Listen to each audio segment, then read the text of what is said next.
Welcome back to Light in the Battle. My name is Festina. I'm a single autistic mom raising an autistic child, healing from narcissistic abuse, and winning in court.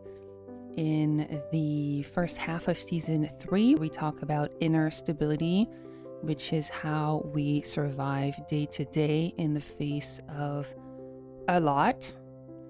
And season 2 was about how we can detach emotionally in order to become a family court ninja. So here we talk about the day-to-day. And today's episode can definitely apply to non-autistic people as well. So you're welcome here just as you are. Today we talk about injustice wounds. So if you're here listening to this, you may have experienced firsthand a strong injustice. Maybe the evidence you had presented to the court wasn't looked at. Maybe a court order came that was devastating for the safety of your kids, etc. And for many autistic women, injustice doesn't just feel emotionally upsetting. It feels like something is unresolved in your body, neurologically. It sounds like this: why can't my autistic brain let this go? This episode is based on lived experience. This is I got emotional as I was preparing this episode because it describes the biggest mindset shift that I had to come to after losing in court enough times that there started being a severe impact on my child. And so there's lived experience in here. There's also research, as always, and conversations I'm having with survivors on Facebook at Light in the Battle. And this episode, it's about what happens when something is wrong, unfair, inconsistent, or simply doesn't make sense, yet it did happen, with real consequences on your kids, on your safety, on your job, on your finances, and your brain cannot seem to put it down. So we're here in season 3 talking about inner stability, and for survivors dealing with narcissistic abuse, post-separation abuse, and family court, injustice wounds can become a major obstacle to that inner stability.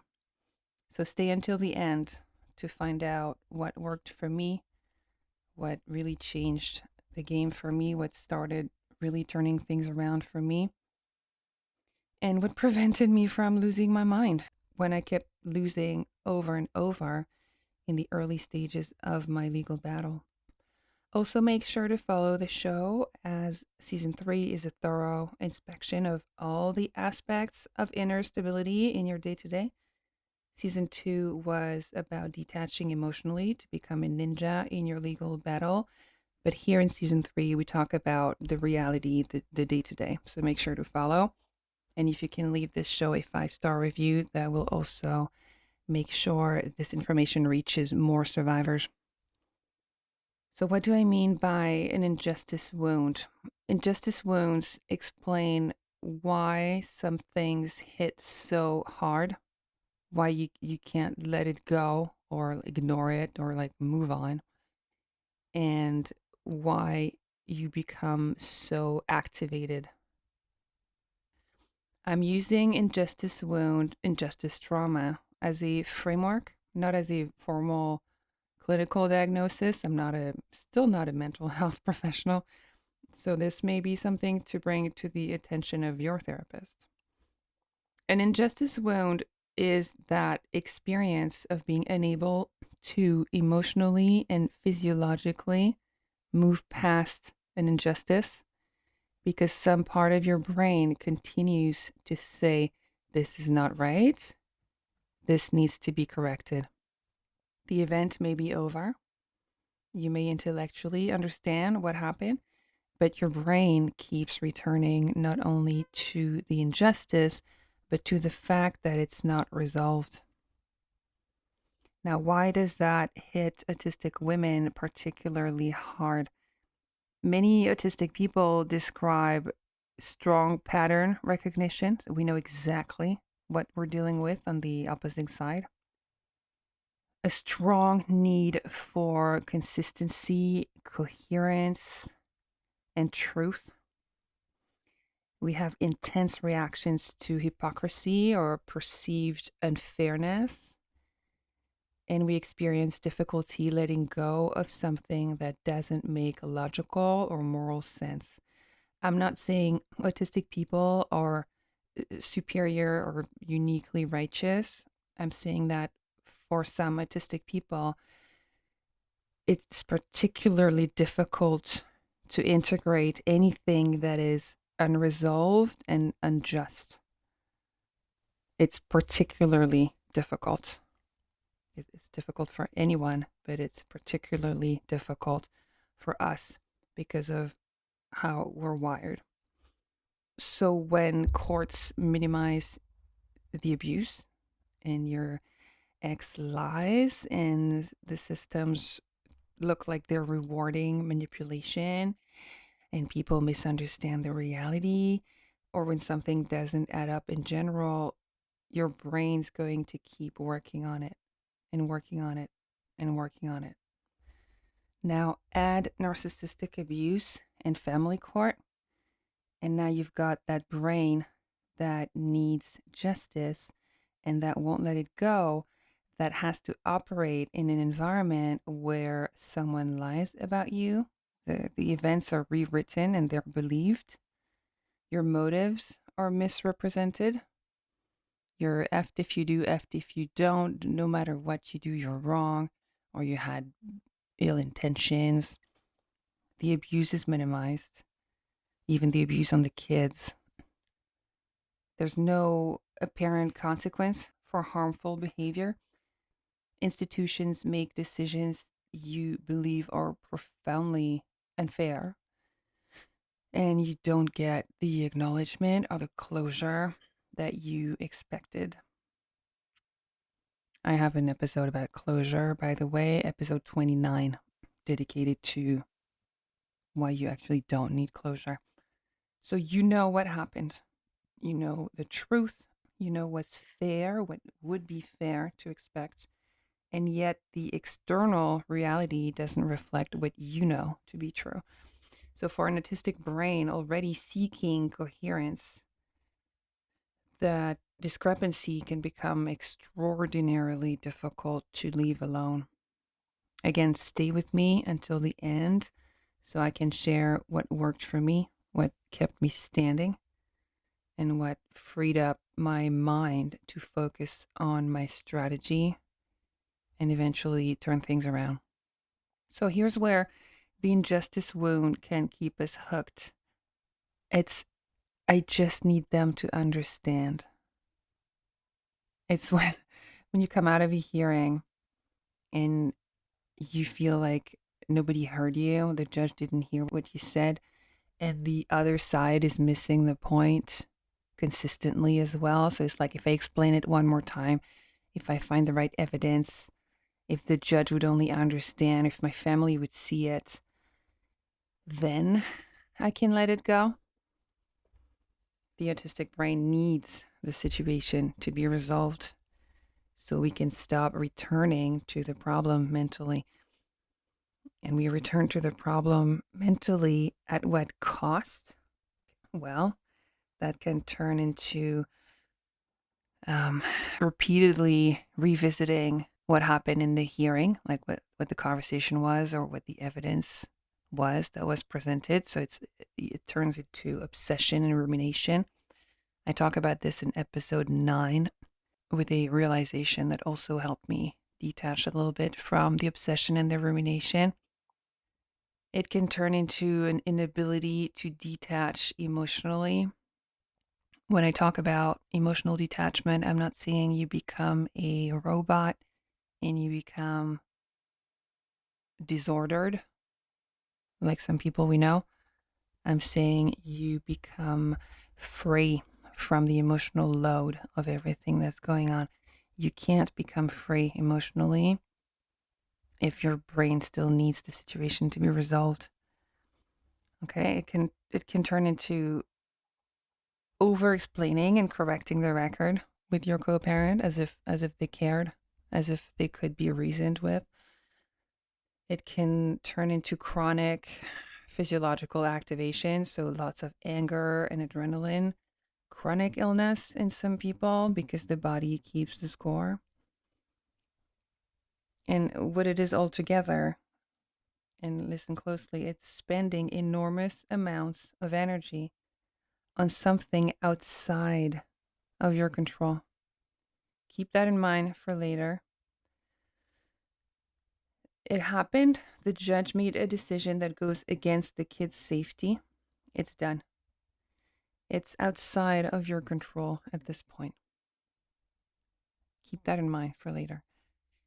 And so eventually, the injustice isn't only something that happened, it's something that we carry around with us all day, every day. It lives in our head. It starts to color everything that we look at. And there can be some level of trauma there, by the way. So I talk about PTSD in season 2. I talk about EMDR as a way to achieve freedom emotionally from everything that is happening and has happened. I believe that EMDR can also help with injustice trauma. I'm convinced that there's some trauma there. There can be some trauma there. When it turns into an obsession, a constant rumination, when you can't walk past wherever the court is physically because of all the memories, you can't open emails from your lawyer anymore. These are all symptoms, so you might want to bring that to the attention of a therapist. There can be trauma there. So the injustice, what I'm saying is it's no longer something that happened to us. It's now something that we carry around with us all the time, and it's exhausting. And it prevents you from detaching emotionally, from becoming emotionally free. Because if your nervous system keeps revisiting it, it's trying to solve the inconsistency, it's seeking a resolution and closure. And more importantly, for autistic people, it's seeking morality, but particularly for autistic people, seeking morality and coherence. And the brain keeps saying, this must be corrected. It must be fixed first, and then I'll be able to relax. Then I'll move forward. Then I'll be free. As you know, if you're listening to this, sometimes it will never be corrected, or it won't be corrected until the next hearing in 6 months from now or a year from now. That's just the reality. And you can be dealing with people that will continue believing the lies, and courts may never understand the full story. The other person may never experience the consequences that you think that they deserve. There may very well never be a satisfying ending. I keep seeing on Facebook people talking about karma. Karma will get them. You know what? Maybe it won't. Maybe this person will win the lottery and marry a supermodel. There may never be what you feel is just. And so your life cannot revolve around justice arriving. It can't. You have to find another way because it could never come, or it could come 6 months from now, a year from now. In my case, it took, I think, 5 years for me to figure out family court, get my shit together through everything I talk about in season 2, really, to be able to put back together the shattered life that I had been living for several years. I put back together a resemblance of stability for my kid, and it can take years, and it can also not happen, just never happen. And so remember what I said earlier, we're spending enormous amounts of energy on something outside our control. It happened. The judge made a decision that goes against the kid's safety. It's done. It's outside of your control at this point. And so this is where surrender comes back in the conversation. Surrender, I dedicated a whole episode on surrender in season 2. Again, season 2 described the journey that I walked over several years to become emotionally free from this person, from the situation, from I was going to say from my kids suffering. I'm not going to pretend like it didn't impact me, but I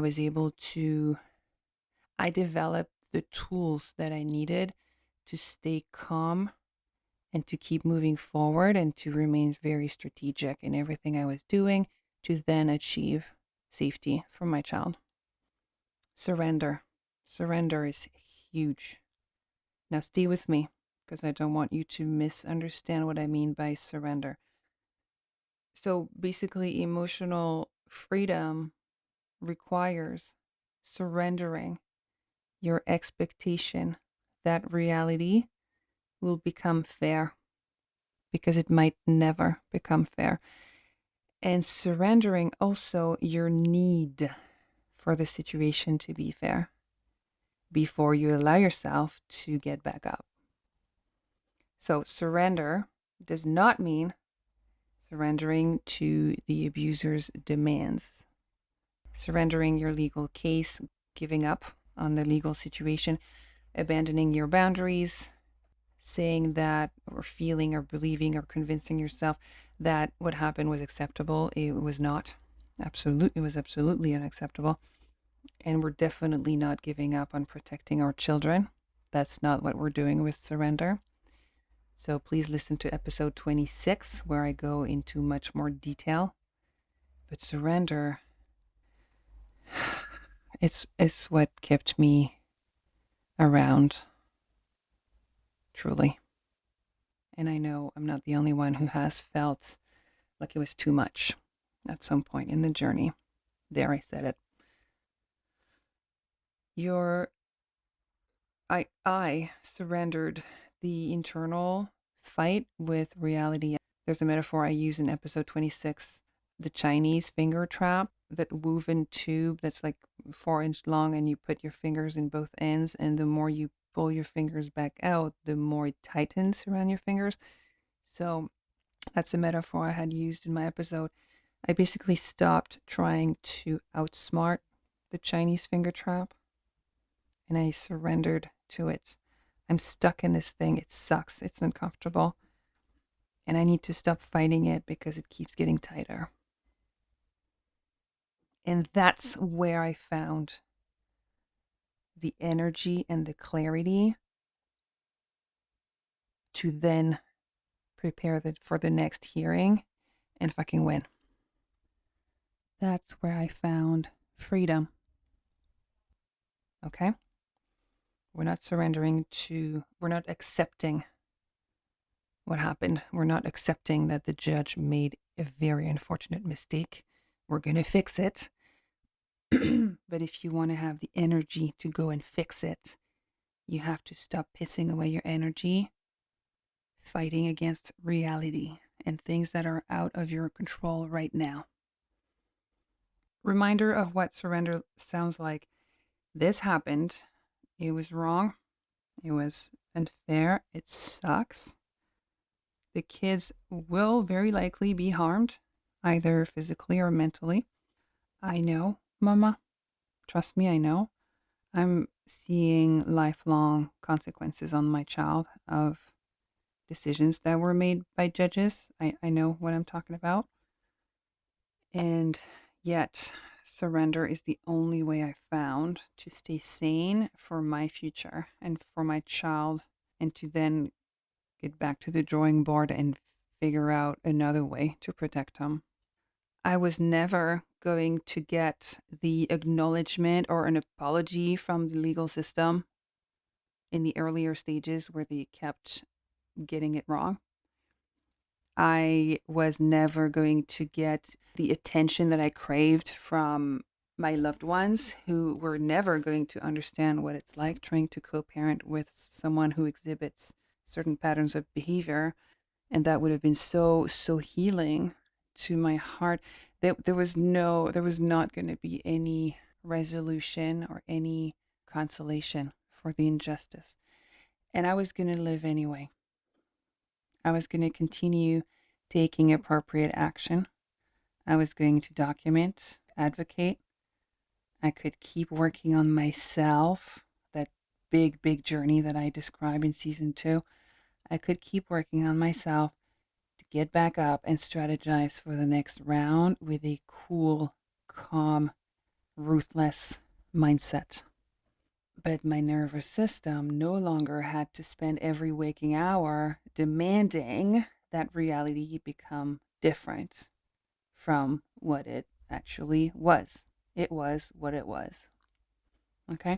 So as we get ready to close today, we asked earlier, why can't my autistic brain let this go?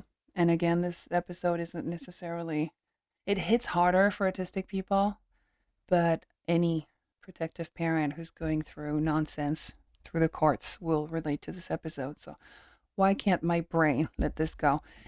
Maybe your brain can't let go because you've been trying to obtain an external resolution that may never come to an issue that is deeply problematic. And the way out and the way forward, it comes from inside. It's not to shove it down and pretend it didn't matter, like convince yourself, like white knuckle through the bullshit and the injustice and the trauma and the suffering. No, that's just not going to happen. It absolutely matters that your kids are being impacted by the unfortunate decisions of their other parent. So the way out and the way forward, it's not convincing yourself that everything happens for a reason and karma will get them. What the fuck? The way out and the way forward is not necessarily justice, actually. Sometimes the way out and the way forward, and I'm telling you my story, it's deep, radical surrender. It's being able to think about two things at once. This happened, it sucks. It should never have happened. And over here you have, I'm okay. I will survive this. It is what it is. And I'm going to turn things around. So please, if you remember one thing from this episode, sometimes the way out, my way out of the injustice trauma that I endured for several years, for probably 4 or 5 hearings, it's not justice or an acknowledgement or for things to get resolved. It's surrender. It's internal. Surrender is powerful, you guys. And for anyone listening to this who has any kind of faith, I'm personally a practicing Catholic, but I believe that any kind of relationship that you may have with a higher power will also encourage you to understand that you don't actually control everything and that you can safely surrender and just accept reality for what it is. And it's a pivotal moment in redirecting your energy, redirecting this power that you have. You have it. It's still there somewhere. Redirect it from rumination, obsession over to, okay, let's strategize. Let's get this shit handled. Okay. If this episode has touched you, I personally got a little emotional preparing it because it was a huge turning point for me. And preparing the episode has kind of brought back all of these memories and how intense it was and how scared I was and how angry I was. And then I decided to let God handle it. And that was my way back up. Okay. So if this has touched you, please remember what I say at the end of each episode. If you're in the thick of it right now, your only job today is to stay standing until bedtime. You look no further. And you'll do that again tomorrow and the day after. We'll talk to you in 2 weeks.